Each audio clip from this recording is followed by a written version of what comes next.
always used to tell all the talent, I'm not going to work harder than you on yourself, because a lot of young people have serious entitlement issues because you're not a star yet. Nobody knows you yet. So we're going to create you, make you, brand you, and take you out there. The other thing you want to have is that the talent has a so the talent doesn't wake up having gone through that development process where you were investing your time, money, and energy, but suddenly say, I did it on my own. Before there was a Nigerian music industry, he was laying the bricks.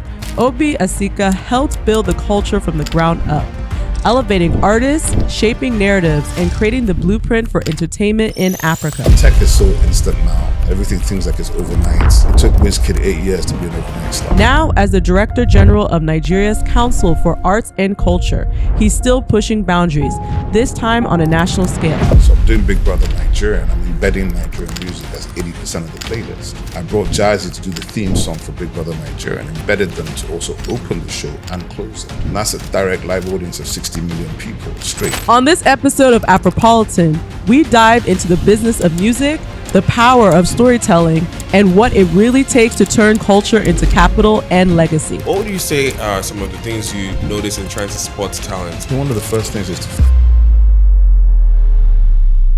Obi, you have played a major role in the creative industry. So everything from music, media, film, even art. When you think about your journey, what do you think is the thread that kind of pulls it all together, all those different components you've played into?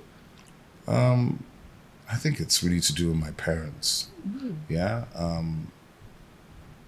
My parents they lived different lives, public lives, academics, intellectuals. I think really anthropologists.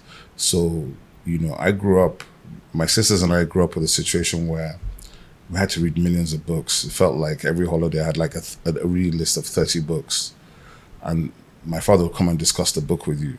I'd be looking at this man like, you read this book 30 years ago. How come you're remembering what happened on page 87? Random things like that. But it became normal for us. And then, so when you're in that kind of environment and music was natural, my mother was always playing music, right? Motown, right? Oriental Brothers, Peacock International. So I grew up listening to this Owerri bongo high life heavy all the time because my mother's family is from that part of the world. And they're very expressive. They're very driven by music. My father's side from Onitsha, much more phlegmatic, much more conservative, I used to think. But I found out later that's not quite the case. A lot of swag, a lot of attitude, a lot of the stuff that, as I grew up later, they'd say, in the Onitsha, in the Igbo, there's a difference. But really, there's no real difference. It's just about a state of mind. So I think everything that I've done in those spaces comes from the way I was raised, and it comes from the fact that I was seeing it all the time, but I really didn't understand what I was seeing. Because I have to understand that my father, in his official job, when he was trying to rebuild the East, was also using these same things.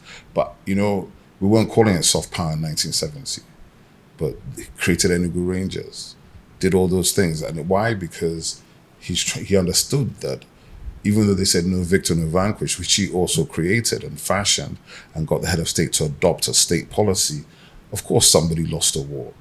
But you still have to work out how do you deal with that issue of reconnection, rebuilding, re-entering a country and doing it with a smile, doing it without playing victim, doing it to get everybody back in. It wasn't about him. So he rebuilt everything and redid everything, but he never put it in his name. And I learned that from him, that I don't need to I make a lot of things happen that people don't know because I don't put my name on it, right? But those who know. If you need to know, you know. And speaking of, you don't always put yourself out there. And a lot of times you are the man behind the scenes that make things happen. If you remove your resume and your titles, right? Who is Obi Asika at his core? I'm a proud Nigerian who's also Igbo. And that in itself can be a difficult thing to navigate, right? But I always tell people, you can't be more Nigerian than me. And you definitely can't be more Igbo than me. So at the end of the day, deal with it. It is what it is. So that's who I am. And I think because I was raised the way I was, I understood from a very young age that we were world class. I wasn't waiting for anybody to validate that to me. And it's the same story when we're trying to build Afrobeats. People always ask me, what's the secret? And I said, the secret is when the artist got the self-confidence to understand that they didn't need to be anything except themselves. You don't need to be Jay-Z, be NATO C. Do you understand? And that thing is enough to take you wherever you want to go. And so till today, if young artists come up to me and say, I'm the next Wizkid, and I tell them, I already got Wizkid. Be the first version of yourself. And I think that's the most important thing you can tell any young talent, not whether it's music, writing, whatever they're doing. Be your authentic self. Tell your authentic story. Bring that experience to the world. And you never know. The people might fall in love with it. Obi, so in sharing this story, your upbringing shows that you've been a trailblazer.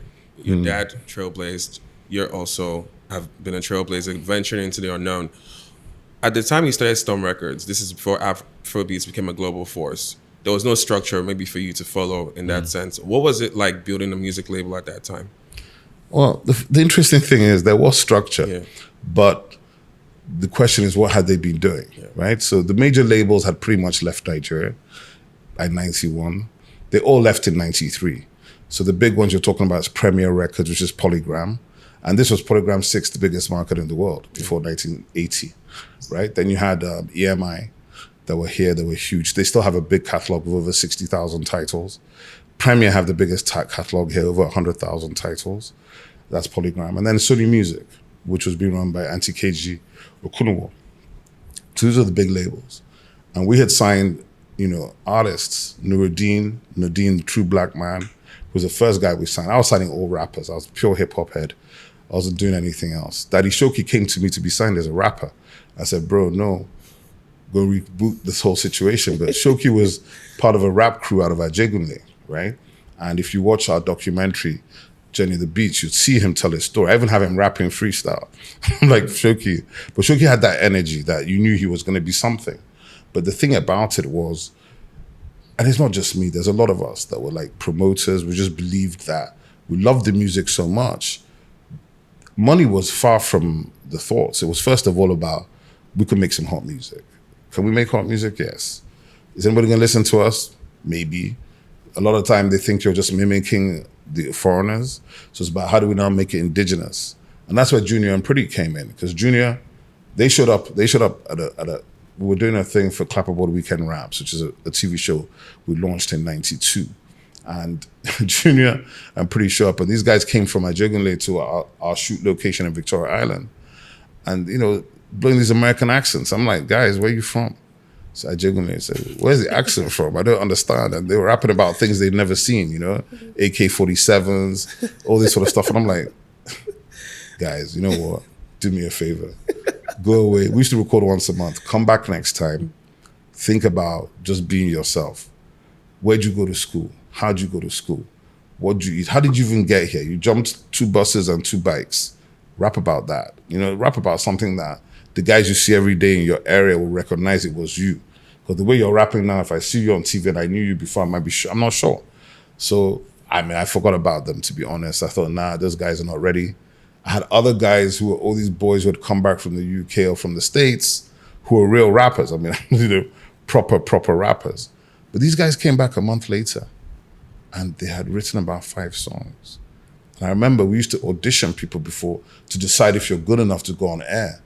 And that changed everything because these guys came back and they had this song, called, and it was all done, My Ghanaian Lover. That's what the record was called. My Ghanaian lover, she won't chop my money, something like that. And everybody just said, oh my God, what's this? And they were rapping in pidgin. Total game changer. To the extent that I had 2 recorded albums ready to release, I busted them. Straight up busted it. I said, these are the guys. Moved straight into the studio, literally for the next 6 months with these guys in a studio called Agos Studios in Apapa. And we recorded. And I brought in Jimmy Jat to scratch on the records. People look at me like I'm mad. I'm like, why is there a DJ here? Why are you doubling the bass? What was all this? I said, don't worry. But we called it out and we had this record called Monica, which was #1 across West Africa. Won Album of the Year in 1993 and changed the game. So all these people like Remedies, Tribe that come later, SWAT Roots that come out of Abuja, Junior and Pretty, to me, are the originators of Afrobeats. Because Afrobeats really is the domestication of hip hop. That's what it is. It's fusion music. People try to keep on running. It's like Fela. Fela's Afrobeats is fusion. There's funk in Afrobeats. There's jazz in Afrobeats. There's big band in Fela's Afrobeats. But there's also juju music. There's the chanting from the Yoruba sound. There's the epic music that went to Cuba and came back. That's also part of Fela's sound. But Fela defined the genre, right? It's not that other people hadn't played it before him, but he defined it and then he took it to a different place. So with us, what you see happening is from that period of about 93, 94, the sound begins to change here. And before the late 80s through to about that period, it was really dominated by reggae, right? My brother Blackie was huge. Mandatas, Majek Fashek, Raskimono. So that lovers rock reggae sound is becoming really big, but we were hip hop heads. So we were fighting to get the rap heard. That was like a fight to get it on TV, get it on radio. JJ, Olisa, these are the guys that are on radio and TV pushing the stuff and playing that music to a new generation. It's kind of like guys didn't want to hear Adewale Ayuba in the club. They wanted to hear LL Cool J. You understand? Nothing wrong with Ayuba, he's my man. And if you listen to him now, Ayuba was doing Fuji, and you know Fuji is hip hop, right? A lot of people don't realize this, but if you come into the central Lagos Island from then till now, Apala music and Fuji music, it's call and response, it's hip hop. Same thing. Obi, before we even move on, you had said that the major labels left in 1991. Do you remember the reason? Or 1993. Do you remember the reason they left? A lot of the reason they left was to do with devaluation of currency, economic reasons. Also, they had made no investments in the country. So what the foreign labels were doing was rent here, very similar to what the oil companies do. So they sat here, look at the best talent, fly them to London to record them, record the album, release it from there. Whatever they make here might be incidental based on what they're trying to make over there. So they never invested in distribution here, manufacturing here, none of those things. But they had the imprint, right? So that was basically it. Mop up the talent, push it out. But in terms of building an ecosystem, they didn't do that. And that's one of the reasons why people talk about structure. But sometimes that word structure is also a dodge by Nigerian banks. They'll say Nollywood is not structured. I said, what are you talking about?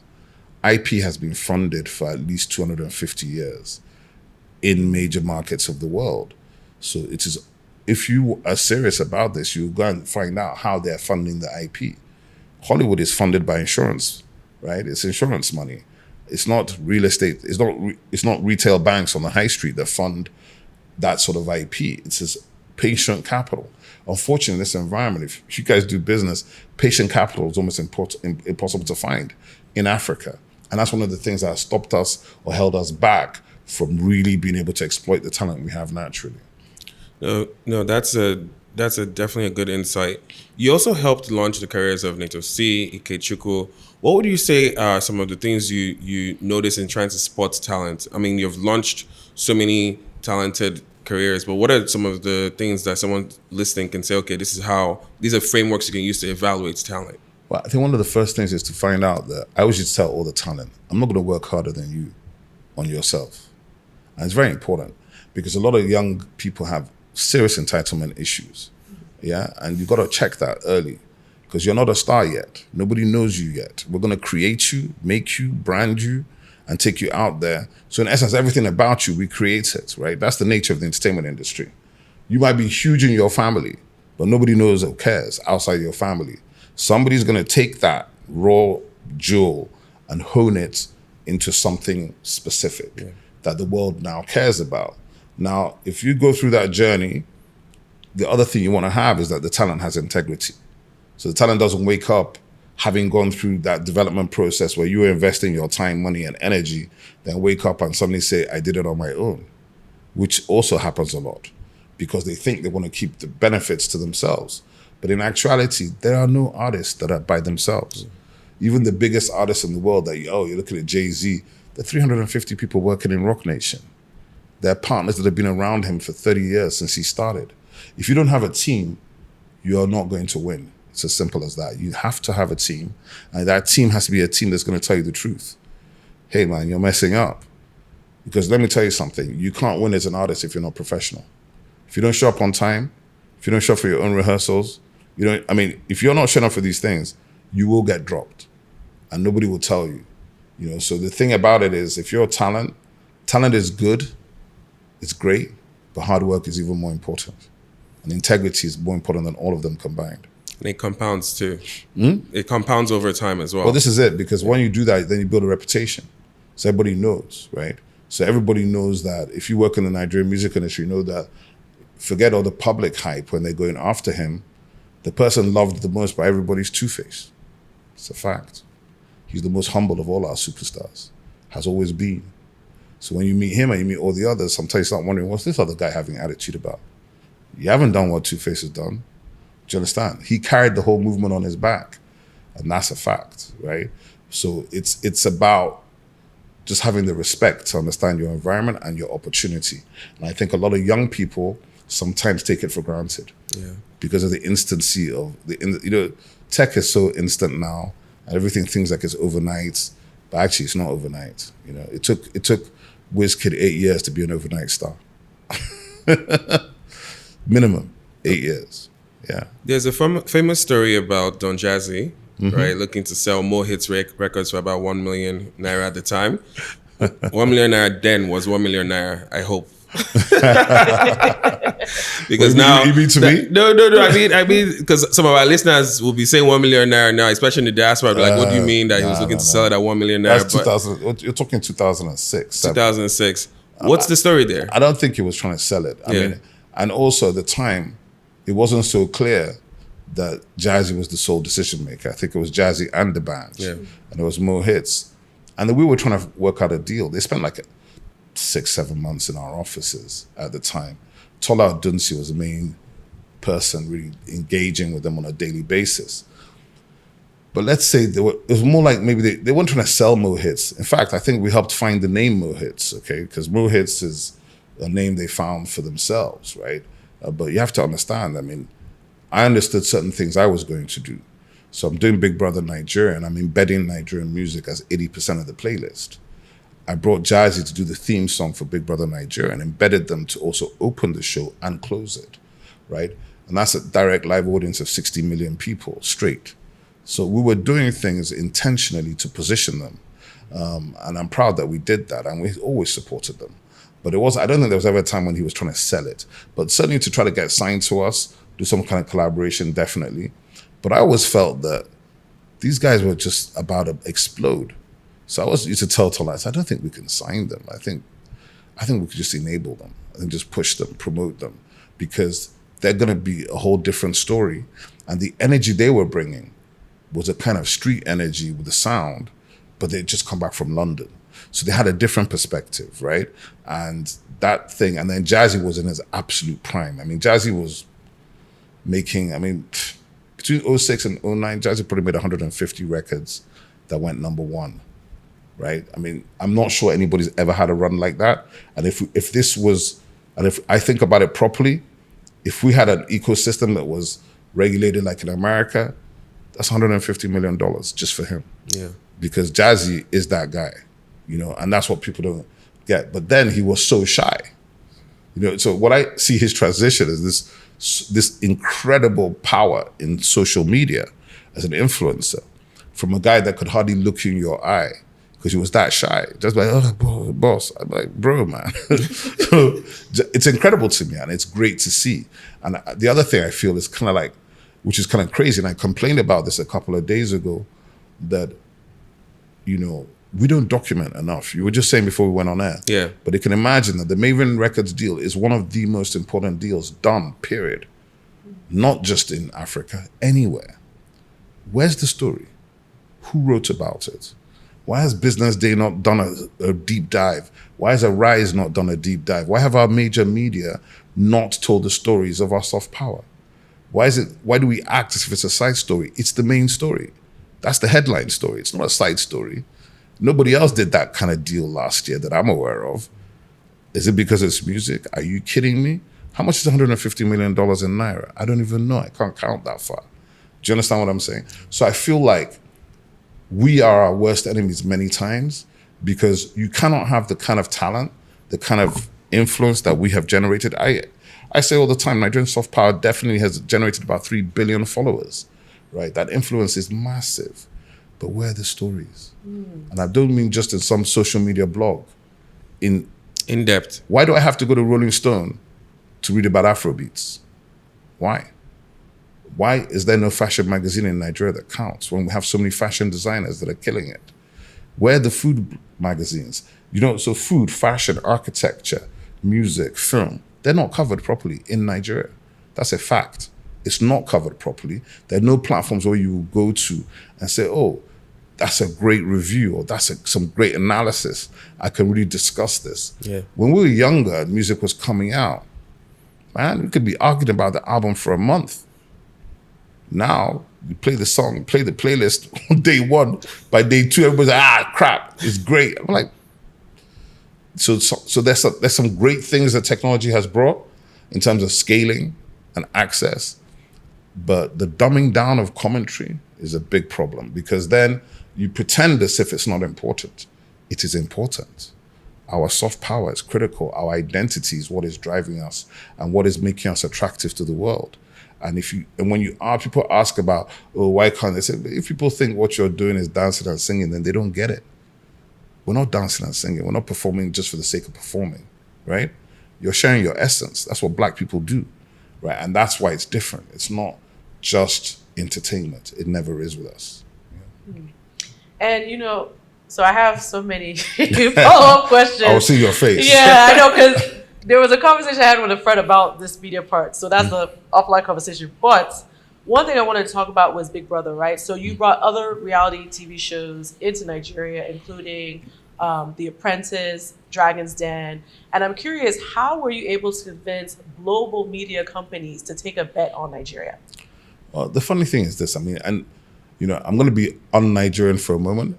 I can't take all the credit. It's not like I was just Obi as an island and I went out there and I did this thing. First of all, it's a little bit like Africa Magic, right?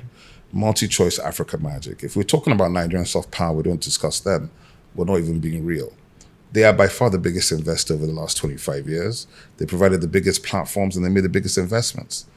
Big Brother Nigeria, back in those days when I produced the first season with partners at the time, first of all, they had already decided they wanted to do it.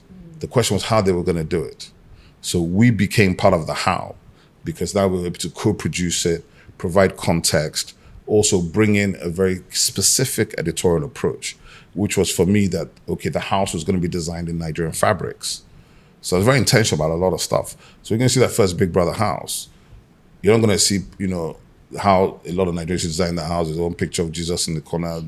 No, we're going to show our fabrics, we're going to show our culture, we're going to show our fashion in the house. And the tasks had to be rebuilt to our own energy. Then we also knew that we wanted to celebrate Nigerian culture, music and things. So the curation of the thing was based on that. Also at this point in time, if you can imagine, production was not clear in 2005, because we hadn't done it yet. Nigerian music is that great. So I remember there's a particular day, there's a lady, there's a friend of mine, Marie, who's an executive producer from Endemol. It's a funny story because she bet nothing by it, but she sent this email. She'd had a meeting with Sony BMG. She goes, oh my God, they cleared their 7 million song catalog for Big Brother. So excited. And she sent this email, work email, about 120 of us on this email. And by the time I saw the mail, like 90 people had already replied. Great, wonderful, great, wonderful, great. Everyone's good. And here comes Obi, and I'm like, great, but we're going to be playing 80% Nigerian music. Which is like, people looking like, what? What does that mean? Like, why? I said, well, it's called Big Brother Nigeria. And everything we do in Nigeria is driven by music. I know you don't know that, but you're going to find out. So all that could really be said is, well, I hope we can find enough world-class music from Nigeria. And I was like, I'm going to not get offended by that statement. Do you understand? Because, I said, you will learn that Nigerian music is all world-class. But in 2005, it just sounds like an empty statement. They don't know any of these artists. Most of the artists have not yet even gotten out of Nigeria. MTV Base is just launching. So you could say Obi's just talking. Obi stats. That's what my friends call it. Obi stats. I give him an Obi stats. That's what my friends say. I'm like, yeah, well, here we are, 20 years later. We're still running things. And I was that confident because I knew what was coming. I was seeing it every day, whether it was LD, Sasha. I'm seeing these kids and I'm like, this thing has got to a level where you can't stop it anymore. Right? And it was just about almost like, just get out of the way. You people who don't get it, get out the way. Let this thing come through. When it comes through, we can argue about it at that point in time. And also, you also convene social media, which became one of the second largest social media weeks outside of New York. And so you talk a lot about, I see something that other people don't see. What did you see specifically when it came to that? Oh, my partner of Social Media Week, she called me. I didn't know her at the time. She called me from New York. And she's like, she has this idea, this conference, and bringing it to Nigeria. And she tells me, oh, she wants to do like 30 events in a week. And I'm like, are you mad? In Nigeria? I said, what are you talking about? Is this multiple locations? She's like, yeah, it could be multiple locations. I said, 30 events, 1 week. I said, when were you last in Lagos? She's like, I've been there like 5 years. I said, I don't think it'd be. I said, you need to come. So I just understand what this thing is. Just come. So, and then later she explained to me that a panel could be an event within an event. And I was like, oh, okay. So if you do 1 day's programming, that could be 20 events. She goes, yes. I said, okay. Now I have a sense of what you're talking about. But I think the key thing that happened was, so she asked me to join. I joined because she didn't know anybody here at the time, really. So obviously I'm the local plug, as they would say, to steal my nephew's company name. So I was like, okay, no problem. But I really, at the time, I won't lie to anybody. It's not like I had seen some great insight that this thing was going to be what it was. I was just interested, and I'm a very curious person. So I was interested in what it was. And then we had a call with the founder, and he was very keen on going to Cape Town, Yeah, because, you're sitting in New York. Cape Town is the place they tell you, or Nairobi, as these are the places where tech is happening in Africa. So he was telling me all of this stuff. This is the pitch. So I said to him, well, listen, it's very simple. I mean, from where I'm sitting, those are gateway cities. The destination is Lagos. I said, do you want to start there or do you want to start at the destination? I mean, it's up to you. I have nothing either way. I'm not bothered. But I know that where I'm sitting is the destination. Cape Town, Nairobi, beautiful places.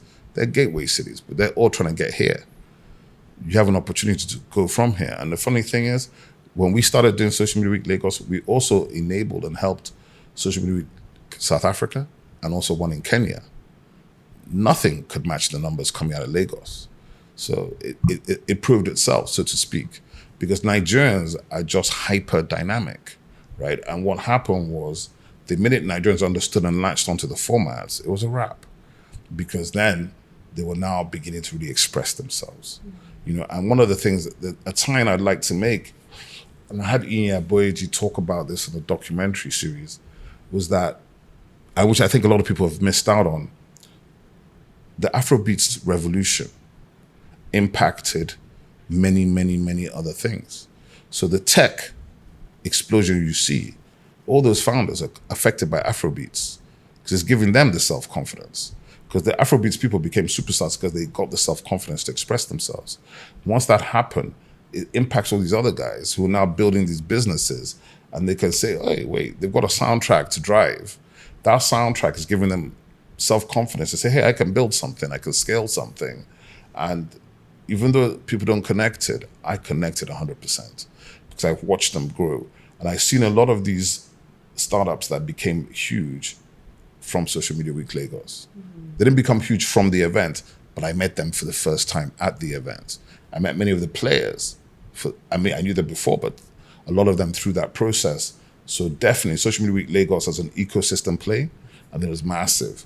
It was massive, definitely. And I even want to tie this into, because you've mentioned several times soft power, right? Mm-hmm. And you even had a company called Soft Power Africa. Mm-hmm. I'm curious, what are the... Africa Soft Power. Yes, Africa Soft Power. That's my cousin, Thank you. And so one of the things I want to understand is, why is this so important to you? And is there other countries you're looking at saying how they've used it to leverage even other types of powers? Or it's more of just a concept that you feel like needs to be crystallized in Nigeria? No. I think what specifically happened was, back in 2009, I watched a very famous TED speech called The Soft Power of India, right? And Shashish Tharoor, who used to work for Kofi Annan as the Secretary General of the UN, and a Harvard grad and a former senator or foreign minister of India, gave this speech. And I recommend it to anybody to watch that speech. When I watched the speech, I was like, this man is talking about Nigeria. And this is actually what I've been doing. I didn't know that's what it was called. So I dialed back and realized that soft power was a sort of a theory espoused by a Harvard professor called Joseph Hugh.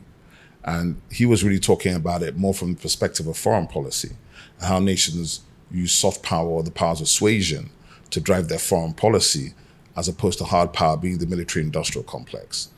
Typically, when I'm talking about soft power, I'm talking about it from the position of the cultural and creative industries, fashion, food, music, culture, how these things become the primary advertisers or drivers of a country, of its identity, its capacity, its people.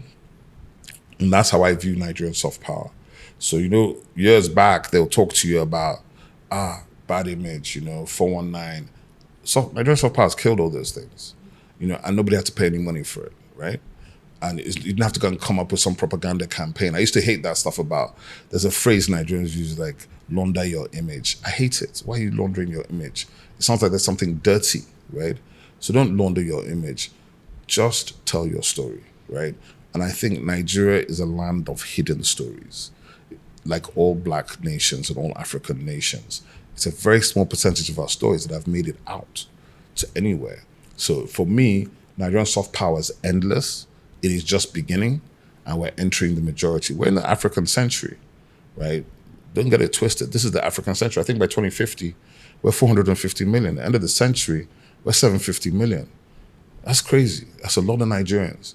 And we have to sort it out because the world can't contain us. It's not like you can leave. I mean, people talk about Japa, I just laugh. I'm like, 1%, 0.05% can ever leave in the real sense. So even those that leave are trying to come back, right? So it is what it is. We have to build ourselves. We can't wait for anybody else to build us. And maybe that's a good thing. One of the things I always say is, as Africans or even as Nigerians, we're great at creating value. Mm-hmm. No one denies that, but we're sometimes poor at capturing it. Thank you. The business of retaining culture. it and capturing it. So what is your advice, and what have you seen about the different ways in which we can capture value in today's age? You already mentioned the technology. There's an intersection of commerce, technology, culture. Mm-hmm. But the business of culture itself, what are some insights that you have about that? I mean, for me, it's funny because obviously I sit now in government, and part of what we're really trying to do is that specific thing. So from the council where I'm sitting, we've probably come up with about 12 to 15 specific initiatives and programs which we're really trying to partner with the private sector on. Because first of all, for most things, I don't think government is set up to operate, right? Government can enable, can help the framework, the policy, can implement some of the programs. But in terms of operating something that's supposed to be like a business, you have to have the private sector do that. I think that we have to be conscious about digital sovereignty, okay? In Africa, everything's on YouTube, which is, I think we can have our own platforms, digital platforms. And that's one of the reasons why I had a session at the Omniverse on Friday, just talking about, we signed an MOU, but really for the benefit of the public. We already aligned last year. So NITDA is the Digital Economy Agency of the federal government in Nigeria. The NCAC, we're the Creative and Cultural Agency. So we've merged to collaborate on specific programs. Those programs include digital platforms, include our hub network, so that, even in fact, one of the things that happened from my session, I think maybe it was my keynote, the former CEO of Main One, Funke Opeke, stopped me in the corridor. She was leaving and says, "I love what you said. We'll give you internet for all those hubs." I said, "Thank you. That's exactly what we're looking for." Because if you think about Nigeria like this, think about it, that all the talent you see, whether it's JJ Okocha, Kanu, whether it's the football players, the American guys who play in the NFL, NBA, Nollywood, music, almost all of the talent that has emerged by accident. It wasn't intentional. There was no plan. So it's not like somebody saw JJ at 6 and said, "Let's focus on this boy." The boy made it himself, right? And Nigeria took the benefit and some of the shine. We're trying to create a situation where we can begin to identify the talents from the age of 6, 8 onwards and put them into programs where they can get developed and manifest to whatever they're supposed to be. Now, when you do that, I think what you do is you see multiples and multiples of these people. Right now, I think Alex Okeke, who is behind Olamide and Ashake, he was there on Friday and he announced it. I think he said in Nigeria, something like 1,000 records are released every day. 1,000. new records by different people every day of the year. That's 360,000 artists. They don't have labels, they don't have management, but they're just pushing it out, flooding, right? So this Nigeria, these people here have an enormous inbuilt capacity to tell stories, to bring it out, and we all see it on social media. Now, to capture the value, this is part of what we're trying to see how we can do. So we want to do things like, we're talking to all the platforms. Can we have a Discover Niger playlist on YouTube, Instagram, TikTok, where I can funnel all these unsigned hype people into TikTok? Why are my people not able to monetize? I don't understand. Do you understand? If you can't monetize, then why should you be in the market? These are just things I think about, but I'm not acting from the regulatory side yet. We still want to have conversations because I don't believe in punitive action per se. But I think that we cannot leave ourselves wide open to just everybody. Because you just wake up and you know, it happened this week, you know, one of the platforms there said they had 3.5 million people on its platform, and I heard about him that day. And I'm saying to myself, that's incredible. That you could sit in any country in the world and have 3.5 million Nigerians on your platform, and maybe you've never been to Nigeria. Isn't that crazy? But that's the way of technology. It also means that we as Nigerians have to be more alert and looking more at these opportunities ourselves and building them ourselves. So my whole thing is, how can we get more of the tech community, which is talented, to build solutions for us in the creative and cultural industries? Because we need those solutions to capture value, to monetize, deliver product and merchandise, all the things you need to do in an ecosystem beyond selling the ticket for the show, which is also another way to capture value. Yeah. I think it's funny because it's what inspired us to even build Afropass, right? Mm-hmm. Having thought through, hey, I worked in tech. I was actually one of the early employees at Flutterwave, right? Mm-hmm. So you're understanding the payments angle of it, you're understanding the ticketing aspect of it, but just even the other derivatives from being able to capture the value. I mentioned this at Omniverse, but 2 weeks ago at All-Star Weekend, we had 1,000 people from Afrobeats lovers go to Obi's house in San Francisco, but utilizing Afropass. I know a lot of people might not understand why that's such a big deal, but that's probably one of the first times it's a big deal. Possible, right? This technology that's been built by Nigerians and exported globally. So now you have people globally who can access our platform. So it's a very important. No, it's very important, especially because you're taking the talent with you, right? And you're giving. I mean, you know, of course, DJ Obi's borrowed my name. You are the original DJ Obi. DJ Mr. C, actually. But you could keep that in the car. It's my bad. No, but I mean, you know, the thing about it is, and we talked about this with him a couple of years ago, but how do we take Obi's house global? Put it in, you know, the same way we have something called Nigeria Everywhere, which is a soft power brand for Nigeria, and we want to be everywhere there's an event. You know, so if you're at Davos, if you're at UNGA, if you're at the Grammys or the Oscars or the BAFTAs, you know, the NCACP Image Awards, Essence, Nigeria should be there. Yeah, it's not that we shouldn't be looking at. You know, I grew up looking for the Nigerian to show up on stage or to be one of the hosts. No, there, main front and center. We need to be present everywhere all the time because that's what we deserve. That's the minimum of what we should be because we are actually the one that counts. I mean, I'm not diminishing any African or any black person, but we need Nigeria to get it right. And, you know, I personally believe you've built one of the most powerful networks across different industries, right? And do you have any philosophies around building relationships that matter, especially for people who are watching this and they're looking to build a network, especially if they're looking to come back? How do you start to build that, especially over so many years? Respect. I mean, I think every relationship for me starts with respect. If you don't respect the person, it's not going to be a relationship. And then, especially if you're African, try to avoid ageism, right? Talking down to people because they're younger, diminishing people because they're older. Because what you might find is you just miss the whole entire point of the opportunity for you. There's so much knowledge people carry that they don't share.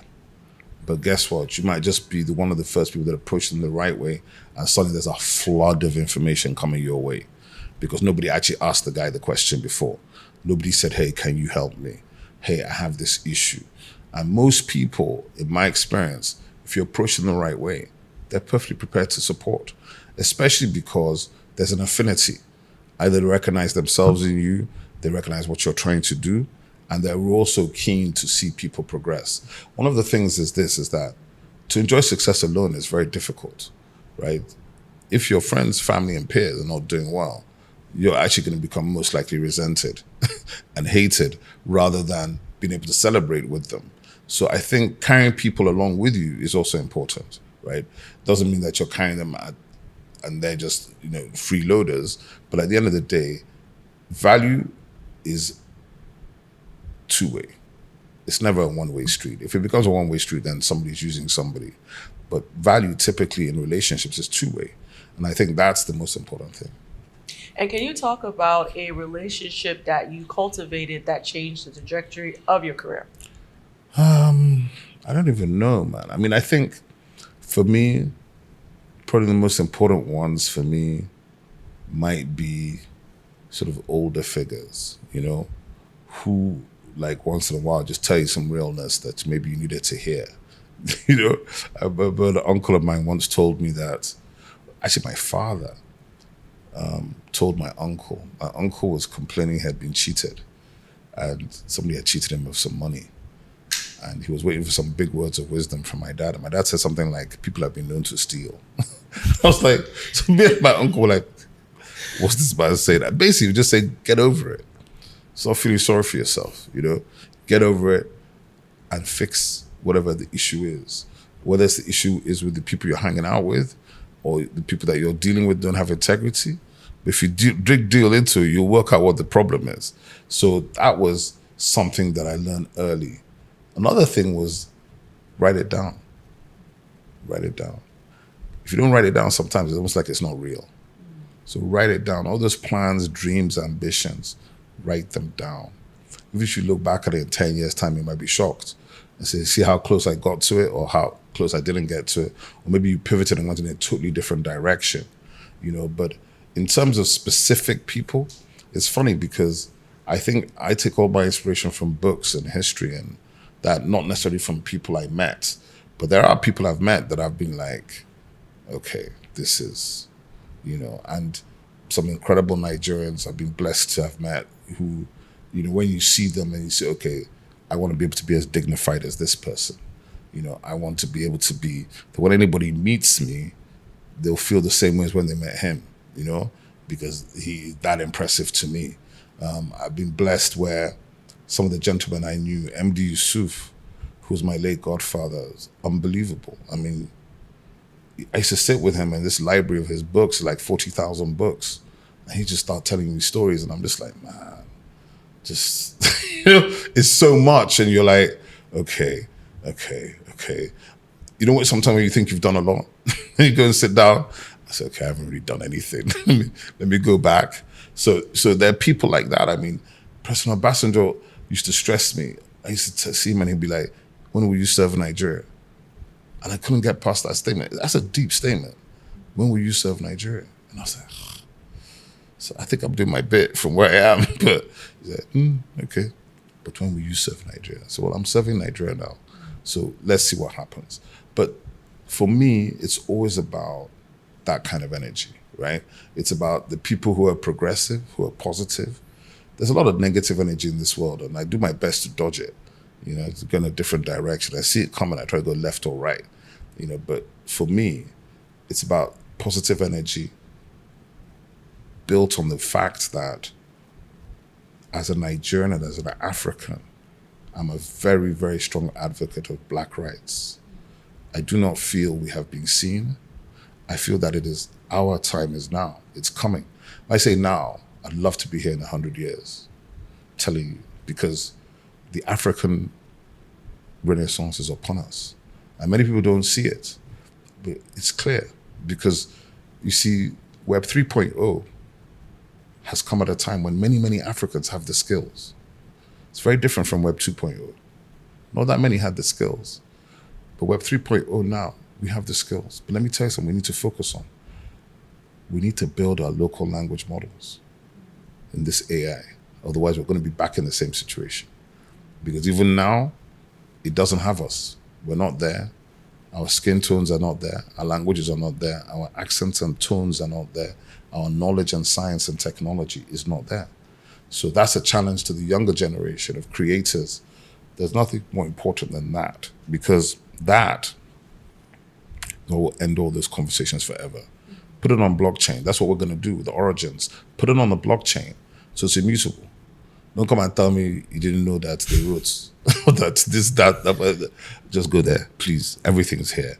And, technology is enabling us to do things that one never thought was possible. So I literally took the general history of UNESCO, which is 14 volumes, general history of Africa, which UNESCO did over 40 years, 14 volumes, and I transcribed it with AI in a day. Yeah. And we're going to bring it all live. And because you have to. I'm like, no. If there's nothing else I will do, we will resolve that issue of identity and Africa and history and knowledge. Because, when Africans talk about knowledge, I ask all the young tech guys, what's African innovation? And they're talking about the tech startups. So I asked them, what's knock? What's terracotta? What are the bronzes? What is Iboku? Everybody starts going, that's tech and innovation. The Dogons are the first people on earth to read the stars. They're from Mali. 3 wise men in the East in the Bible are from Mali. They're the Dogons. In fact, there's a theory. I just don't want to upset anybody. A friend of mine said to me, did you realize there are no white people in the Bible? I said, I wouldn't want to be the one to say it. But, when I see Jesus, I met Haile Selassie when I did it. So as far as I was concerned, I already met Jesus. No, because if you see Jesus, if you see Haile Selassie, that's what Jesus looked like. He's not a blonde-haired guy. He's not blonde hair and blue eyes. It's impossible. But narrative. Africans have to understand the power of narrative and stop allowing others to own our narrative. Because that's really has caused us a lot of problems for the last 1,000 years. Mm-hmm. Way before the transatlantic slave trade, we're still dealing with narrative issues. But if narrative is not important, why does people talk about Christopher Columbus? Who's he? Some random guy that showed up in America after going through Elmina in Ghana and Guinea. I'm like, nah. Africans were in that place at least 2,000 years before him. But who's telling the story, right? Yeah. We have a lot of responsibility. I think technology, people like you guys, technology, you already know, you have the technology, you have the tools. You have a big responsibility to educate your peers. To say, listen, man, these things that you carry, it's not us. We're much, much bigger. Our story is much bigger, much wider than can be contained the way it has been contained. Yeah. But, it's where we are.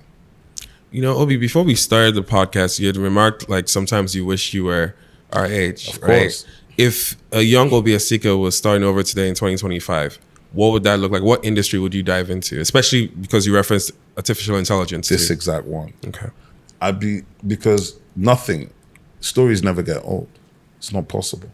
So whilst somebody may come up with a greater AI for a specific function, they can't come up with my story. They can't come up with my family story or my history. Do you understand? And in your family story and in your history, there's immense power. If you learn how to manifest that and you have technology to help you to shape it, unbelievable. I sit there sometimes and I think to myself, I was with the people from Abia State this week. I was thinking about how they've been making 50 million pairs of shoes a year in Aba and selling them for the last 10, 15 years.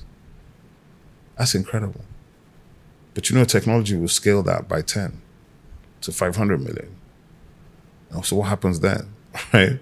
So for me, the things that obsess me, I'm like, that place is supposed to be the manufacturing hub for Nigerian soft power, right? And when you get to the manufacturing product for soft power, that's when you get to the billions of dollars. So when you're talking about capturing value, I'm like, when Nollywood has merch, when Afrobeats culture has merch, when University of Lagos alumni has merch, will I be along that journey? And I say it all the time, say, don't give away the secrets. I said, give away the secrets. Doesn't everybody know we don't have merch? Everybody should know. And if 1 million people attack it, maybe 10 will get it right or 20 will get it right. And that's going to blow up business. Do you understand? So I'm going to keep talking until somebody gets it right. We're going to try and do it ourselves as well. But we want to encourage as many people as possible to understand that the value is captured and created in product and merchandise. And one thing I'm curious about is, so we've exported fashion, film, music, I would even say food, right? Is there something you are seeing maybe in the creative industry that hasn't been exported yet, but no one's paying attention to? There are many things. I mean, I said not been exported. Everything's been exported because all our stuff is global. But many of our people, because of colonialism, are still disconnected from our antiquities, for example. So because of that dual heritage of Christianity and Islam, confusing our own original essence is why an African would be disinterested in whether a Benin bronze is coming home or not, or whether an Ibeji piece in the British Museum is important or not. And this all comes down to the false narratives of colonialism, whereby a shoe and all these things become the devil when the devil doesn't exist in our culture. Do you understand? So yes, there are millions of things. I mean, I even think that in Nigeria, my honest feel is that we haven't started. My honest feel is that we're scratching the surface. Talent bubbles to the top, right? But there's no specific pathway for it to come. So it's just coming. As we drill down and invest a bit more into pathways, I think much more talent will come. And that talent, as it begins to come, then it begins to manifest in different ways. So it may not even be anything that me and you are thinking about today. That's why I said, I mean, I don't know what it is specifically, but I know I've seen many, many things in my country that I've never seen anywhere else, right? So I'll give you an example. Sometimes, Amiibo. So you listen to Ogene music, and you listen to the tubular bell, and the way they play it, and the call and response. And you listen to hip hop and it's the same thing. And you say to yourself, okay, so I'm in my village and I'm taking title. And the thing they're doing is exactly what they're going to do in New Orleans this weekend, right? Why is it that we are so close we don't see? The carnival in Jamaica and Barbados and Trinidad is directly from Igbo culture. The carnivals in Rio and Cuba are from Yoruba culture. But our Yoruba brothers have been much more open about connecting to their diaspora. The Igbos, I don't know why. Igbo landing is there in America. If you speak to some people, those souls are still trapped in the ocean. 2 years ago, I sent a chap, Gerald Eze, to play the Oja there to free the souls. I'm not a diviner, but I know my culture, right? And I think we can be so much more intentional about how we engage the opportunities that are around. And those opportunities come from culture, they come from music, they come from literature, they come from stories, community stories that haven't even been heard outside the village. A lot of times, those stories are probably the most powerful thing we have that the world has not yet engaged. And I think some of the stories are coming now as books. So I'm fascinated to see what happens with Toby Adeyemi's with that film, because then I'm waiting for all the Nigerians to start complaining that they appropriated our stuff. I said, you run away from it. You run away from the Orisha. Who are the X-Men? Are the X-Men or the Orisha not the same thing? They're the same thing. So if we can't reinvent our culture, then it's on us.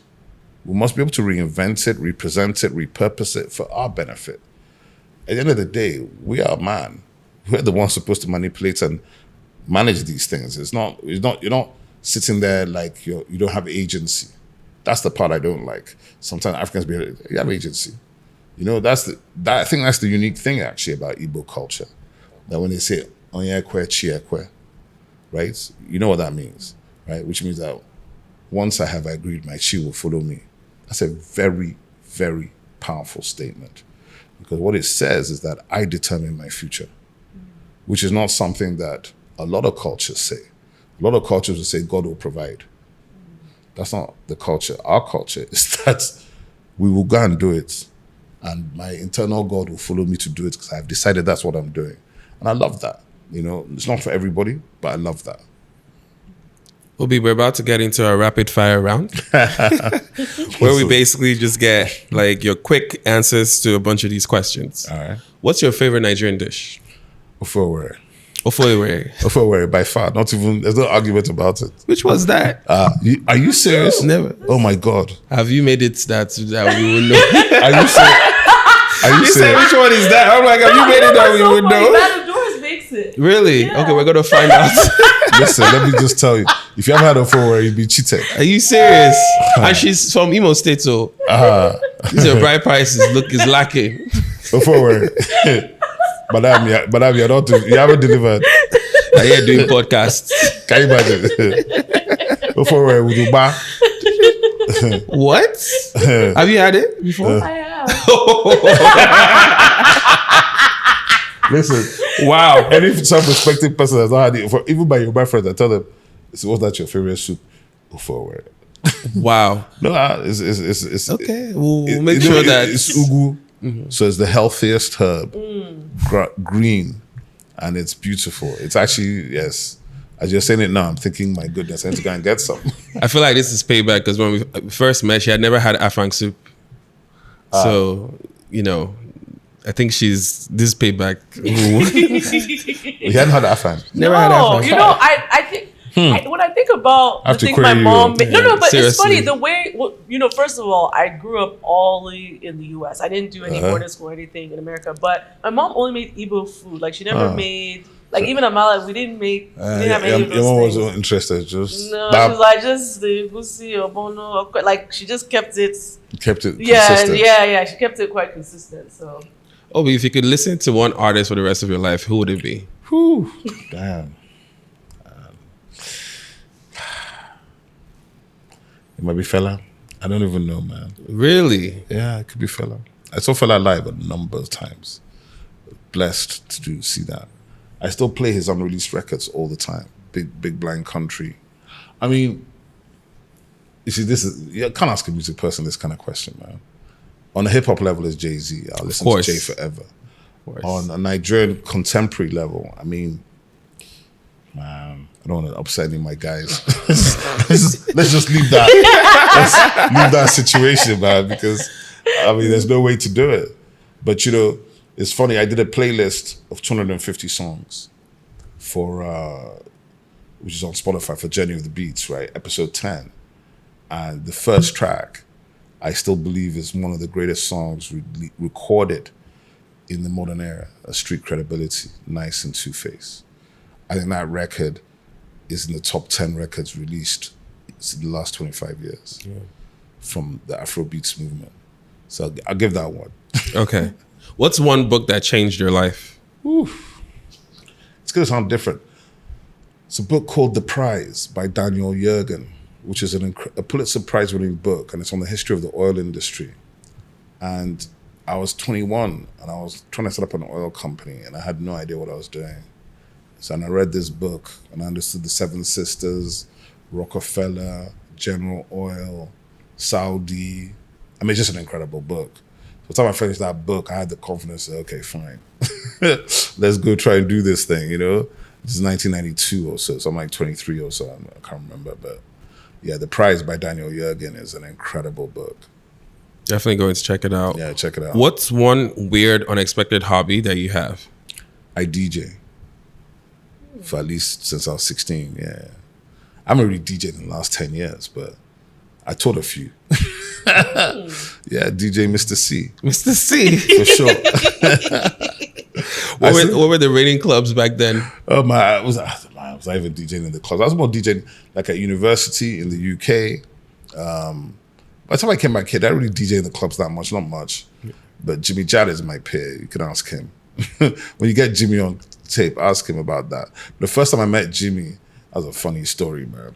I'm like a kid. Well, I'm 1986, man. It's like a different lifetime. Jesus Christ, it's 39 years ago. I can't even admit this age thing. So I come into Lagos and I'm asking, and there are two DJs, and they're still here. Fresh Wave, Bola Fresh Wave, always did the old school jams. So for parties in Lagos, you either got Jimmy Jad or Bola, and Jimmy was the upfront guy, or Balande playing hip hop, right? So I went to his shop on some afternoon to get a mixtape, and the mixtape was like 5 naira back in the day, which was outrageous money. I mean, It was expensive. Yeah, but we're like, what the hell? What's he charging that for? Maybe it was 30 naira. I think it was 30 naira. Big money. We're like, what?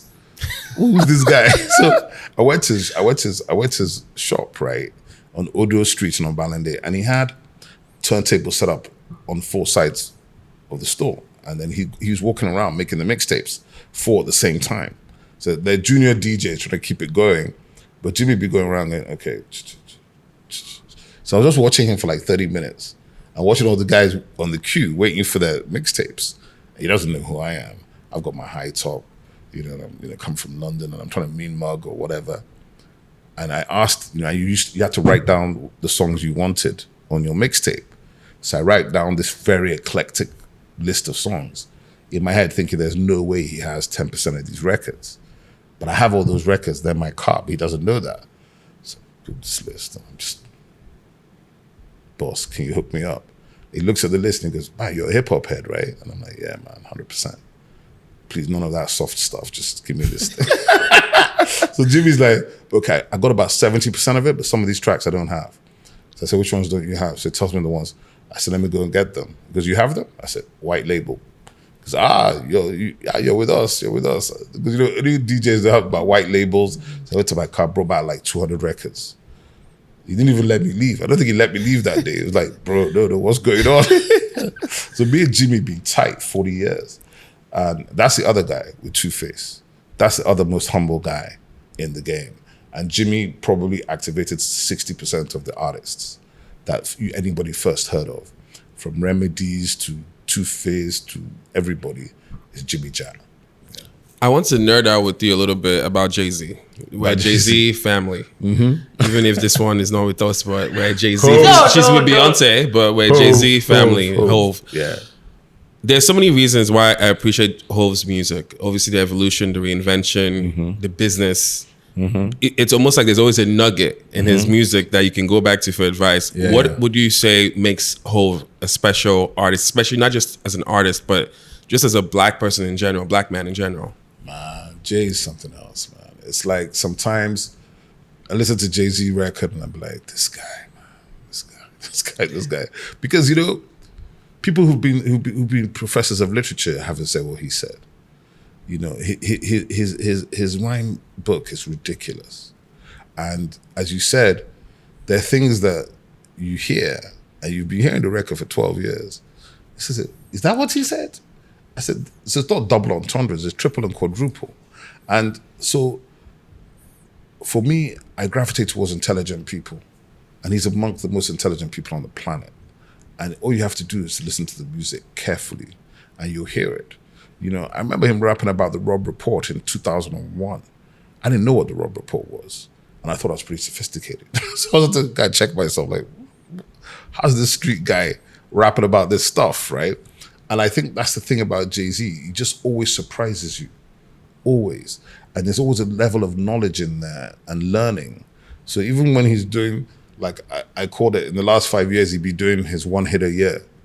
Just give them one for the year, let everybody just calm down, right? The God Did record, phenomenal. Ludicrous. But the record with, is it What's Free?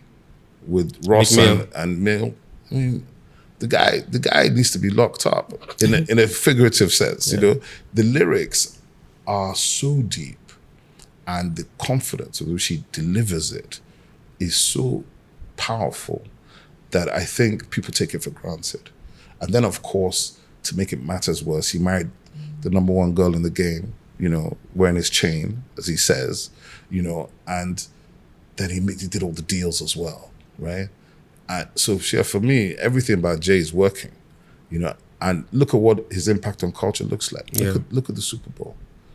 That Super Bowl halftime show, it's a problem. I mean, Kendrick, Kendrick himself is a god, right? But that show with Dre, is it 2 years ago? I mean, I'm not sure anybody could overcome that thing.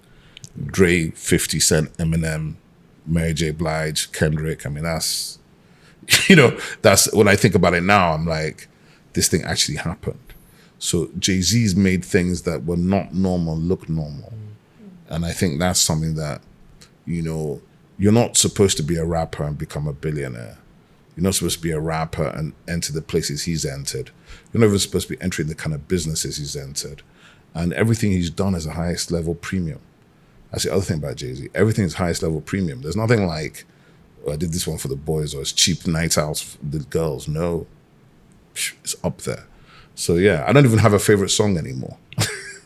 You know, I think I just have favorite lyrics. It's too many. I was even going to say, I think Kendrick at the last Super Bowl or even at the Grammys when he won said, respect the art form. Like hip hop is an actual art form. Of course. And I was telling Chica that if Jay had come up in the time of the Malcolm X's, the Martin Luther Kings, or even if you go way back with the philosophers, Plato, Aristotle, he would be on that level in terms of the knowledge that he kicks. Oh no, 100%. Is it Bill Maher? Bill Maher. Have you ever seen that interview? No, with Jay? You just go and check it out on YouTube. So Bill Maher has this interview with Jay, and you know what he did? You know Jay doesn't write lyrics, right? He just does it. Off the dome. So he produced a book of his lyrics for him, about 5,000 pages like this, and gave it to him as a present. So it was the first time I've seen Jay-Z quiet. Jay-Z like, oh, for real? The volume. I tell people, I said, if you're ahead, you understand that one Jay-Z song might have more lyrics than most people's albums. Yeah. That's just, and I'm not exaggerating. Yeah. And people tell me, I say, yes, you know, Busta Rhymes is the most animated guy. 50 Cent had a run. You know, Snoop has his legacy and everything. But ain't nobody doing what Jay's done. Jay's been having #1 records for 26 years. It's not done. You know, it's not done that as an old man, you're still relevant to young guys. That hardly ever happens, right? You still have to be doing your legacy music to your legacy crowd. But I don't hear a Jay-Z record and I think he did it for my generation. He just did the record. And people who are into hip hop and good music, evergreen. You're right in it, on it, no stories. Yeah. So, I mean, Rock Nation Sports might be his biggest legacy. Who knows?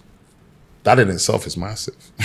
But, you know, the fact that they manage, you know, Bruno Mars at Rock Nation Management is enough. If that was the only thing they did, it would be enough. But it's not the only thing they do. You know, Rihanna being a billionaire is not a joking matter. And it's deliberate. It's not random. That's what I like about those guys. What did he say? How many billionaires did I make? Even LeBron almost is a rock boy. I mean, you know, he's saying this thing casually, but hey, check the resume, you know? And he manifests a lot. You notice that, right? Yeah. He does it all the time. Yeah. He'd be saying stuff in 2009 or 2001. Then you go back 2006, it happened. It's like, how? Exactly as he said. Every time. The guy didn't miss from 99 till now, from what I can see. I mean, of course, that you have issues, you know, there's life, but in reality, he's that guy. There's never been a run like that. Yeah. You know, we're still checking. Michael Jackson was the only, but Michael had 10 years off. From 95 to 2005 when he passed, Michael couldn't buy a hit. Yeah. Right? Which is, if you think about it, that's crazy. But Michael Jackson was selling a record almost every second of every hour of every minute of every day, which is the other side of the conversation. Yeah. Because when the real numbers came out after he died, they were suppressing his numbers. Now come on, I realized that Phila wasn't selling 35 million, it was selling 200 million. Yeah. Oh, the numbers for Michael Jackson are a whole different. I mean, and Michael Jackson was vicious with the business. Eminem upset him, he bought his catalog. Think about that. Eminem just did one record. He did he says Be Rude. He bought the guy's catalog. He owns his music. I mean, I don't know if I can start going down. Paul McCartney. Yeah. The Beatles. They do Paddy Paddy. Paul was like, oh, the Beatles something. Michael went, oh, really? Bought the thing clean. Paul was weak. Paul was like, what's happening? And that stuff made Michael a multi-billionaire. Yeah. So Michael, I mean, and you just don't think about him like that. She's thinking, oh, no, it's Michael Jackson. No, Michael Jackson's like the hardest core businessman when it came to the publishing game and the music game and understanding where the value, that thing you said, where the value lies. Yeah, capturing it. Because for me, if you look at Nigeria, look, NFL, 80 out of 100 Africans, Nigerian. 100 Africans, 80 Nigerians in the NFL. NBA, you know, it's at least 30 Nigerians, the NBA, right? Soccer, let's not talk soccer. There's at least 1,000 Nigerians playing professional football worldwide. Track and field, if you want to know, all the Jamaicans. I said the Jamaican High Commissioner last week in Abuja that, you people are Nigerian. And not only are you Nigerian, you're mostly Igbo. I said he was arguing with me. I said, no, I said, since we've messed up our own athletics, I support Jamaica. So every time we say Bolt wins, I don't say Igbo man. I've already hailed him. I said, if I meet Hussein tomorrow, just say, Kedu. Yes, no, because the guy was laughing. I said, listen, man, you have to understand, you guys are us. And anybody who's Nigerian who's been to Jamaica will tell you that. They'll be like, this is home now. Everything is like being in Salvador in Bahia. I was even watching, there's one of these travel bloggers who's been coming here for a few years and married a Nigerian girl. So I was watching his thing this morning, he was in Salvador. I'm like, of course you're bloody Salvador. Everything there is us. Akara, this one, that one. The Orisha, the masquerades, the carnival. It's all us. But what we pray for is the day when we will produce our own festivals at the same level as the Brazilians. So it's $1 million event. Come to a Fela Onitsha and experience it like that with the full scale, not what we have been doing so far. Because to be fair, we haven't extolled our culture to the level where we should have done. And that's not taking away anything from anything that's happened in the past. It's just a reality that we also know now and I try to reinvest into, you know. So when you talk about K-pop and K-drama, we know. And I'm happy to tell you that the government, we have focused programs because what we want to make sure is that it's not about this particular administration or anything. Forever and ever going forward, the Nigerian government has to be participant in unlocking the space for this sector because this sector has the opportunity to drive Nigeria already, right? The digital economy is the accelerator, but this sector is the storyteller across all those different things from fashion to food to music to film to tech to visual arts to literature. I mean, I got a physical copy of Chimamanda's book on Thursday, See Life. This guy, one of my guys, was running, I was running stakeholder sessions during the Omniverse for different sectors, you know, literature, fashion, performing arts, like that. So the chap was running the literature one. Egosa. I saw him. I said, Egosa, you're here. Nice one, man. When's your session? He says, man, an hour. I said, what's that you're holding? Chimamanda book. Thank you very much. Let me help you hold it. Because he's the local publisher. Yeah. I said, thank you very much. I was wondering where I was going to get this thing. And, you know, Chimamanda was doing a reading that same day in London. Yeah. So people were about to get their first copies. I just got my own first. I said, let me not even post this thing and upset some people. But I have my hardback, clean black cover in my bedroom. I'm just looking at the thing. And you know, you've done so many things, and so I'm curious. What's the one thing you want to be remembered for? Remembered for the things I haven't done yet. Yeah, we're still going to go to the Grammys. We're still going to go to the Oscars, not as spectators, but as participants. I mean, you know, 20 years ago, if you told me that. It's funny, I remember I was at the O2 the first night Wizkid in 2018, his first solo show, you know, and I was there telling somebody, I said, nobody could have predicted this. How'd you predict this? How'd you go from where he was to where we are today? There's no thing. In fact, and the guy who's his agent, who's my nephew, right? He's one of the specific people I spent years trying to convince. I said, bro, man. And he'd be like, oops, man, can they sell tickets? Because in the game, it's the game. It's not about, I like you. Can they sell tickets? These guys look like it's a video industry. This is 2008, 2009, 2010 conversations, yes. Because nobody's experienced you live yet. They haven't seen you. They don't know whether, is this thing video game, like, okay, watch the video, be happy with the video, but you will never see them live because they're not live performing artists. So that was a big fear. Is it reggaeton that's going to disappear? That was 2007 to 2010. Some people even said last year, right? Some people called me and said, not sure if it's a fad. I said, fad? We're here to stay. I said, fad, this is the Africans. We're coming into the African majority.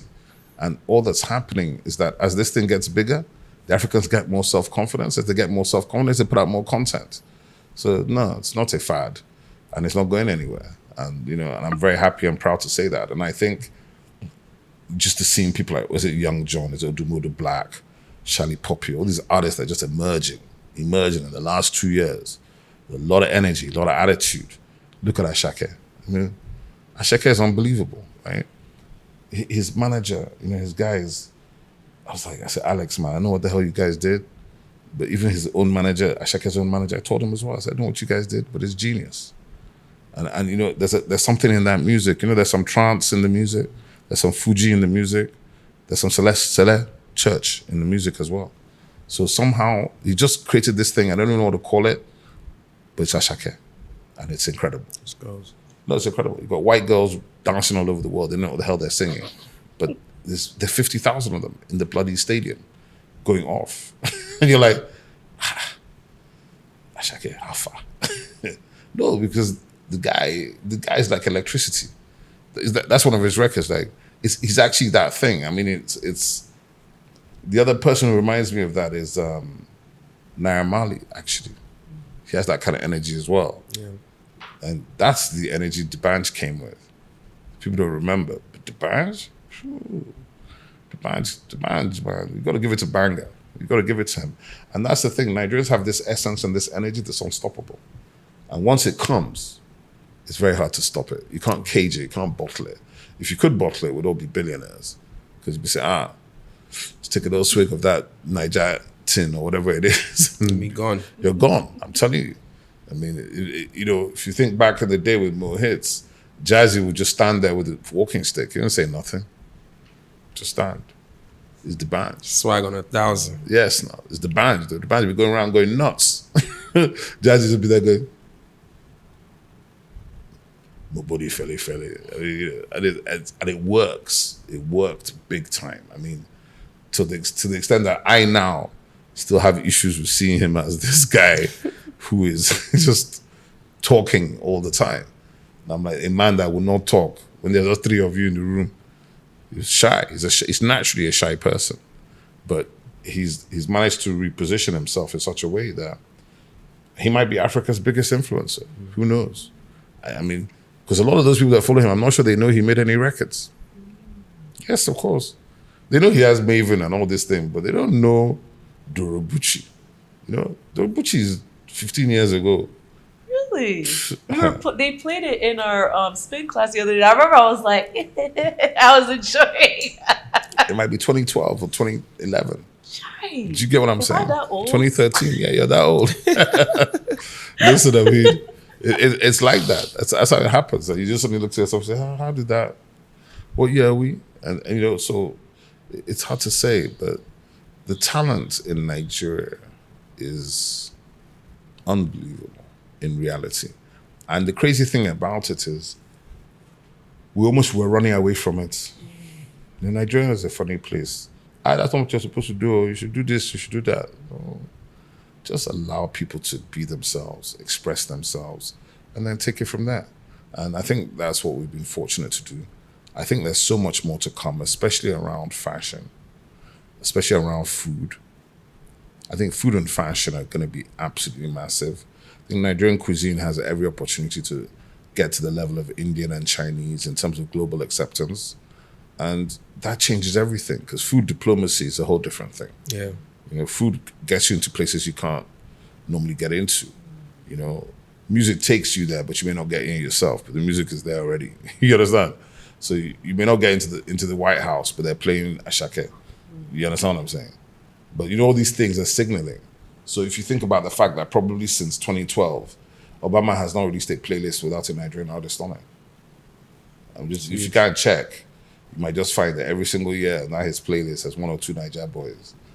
Now you take it for granted. But when it first happened, it was like, he knows these people. Yeah.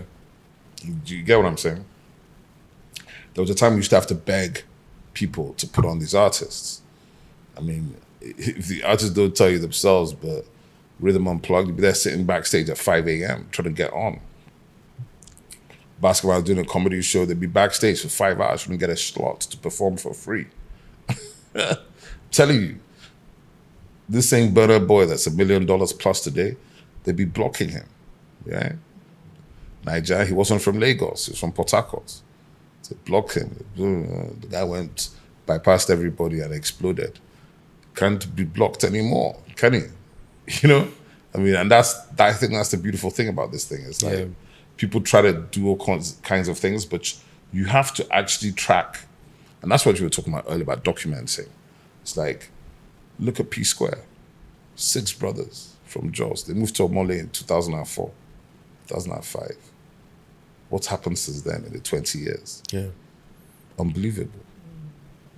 I remember a story when Akon told me himself. He said he was booked for New Year's Eve somewhere like Zambia. Not Zambia, it's not like Zambia or Kenya, like 2007, 8. And they paid him, they paid him big money. So from his fee, he called P Square and said, look, I have a problem.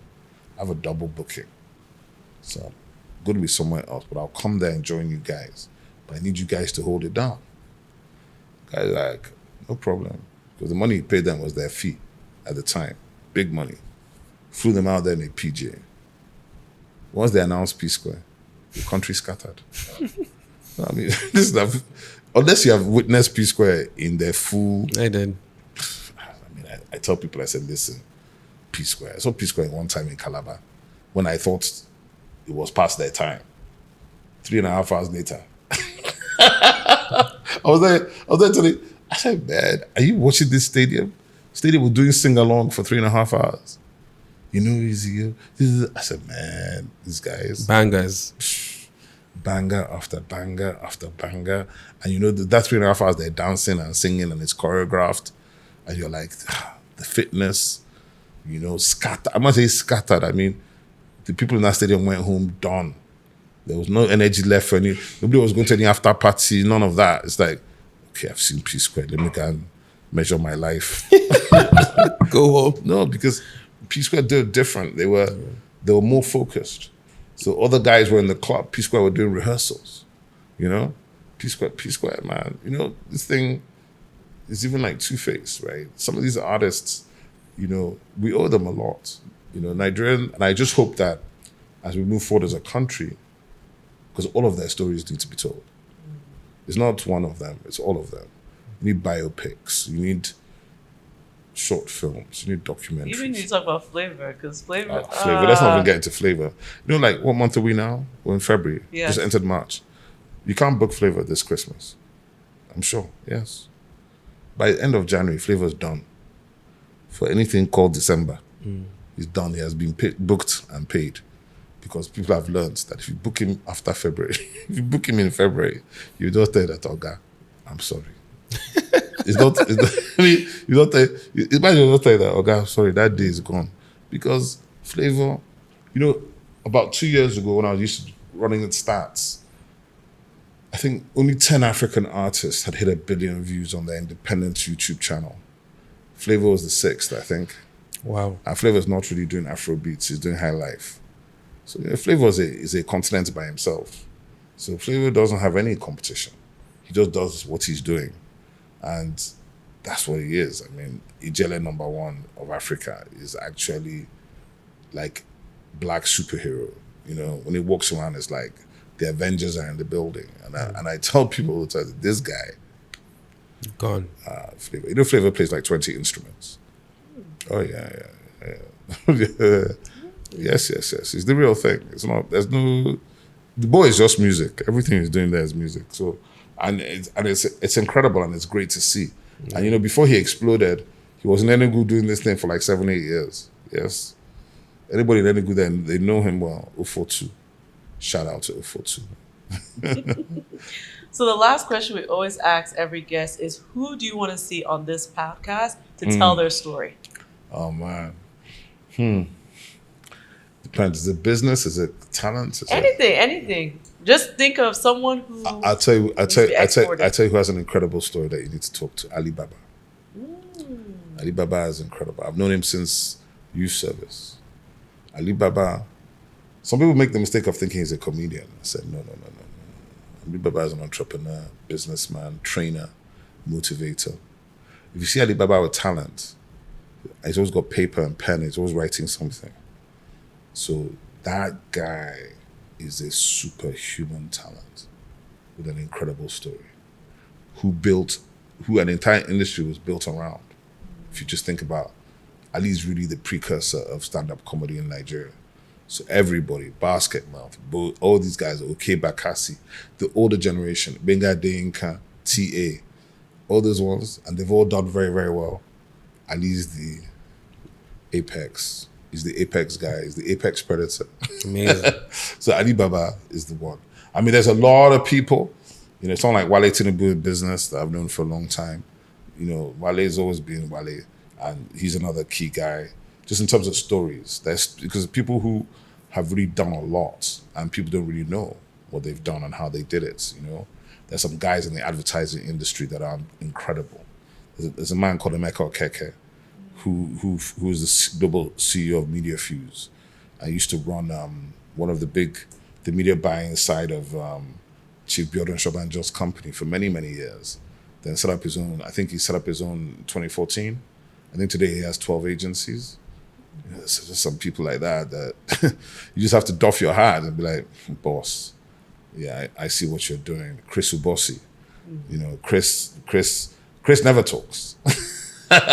But Chris's story, you know, if you understand that AIM Consulting, where he used to work, and where he built Cool FM and Wazobia FM and Cool Links and all those brands and Chocolate Royale, before he launched his own brands, they actually did part of the master plan of Abuja.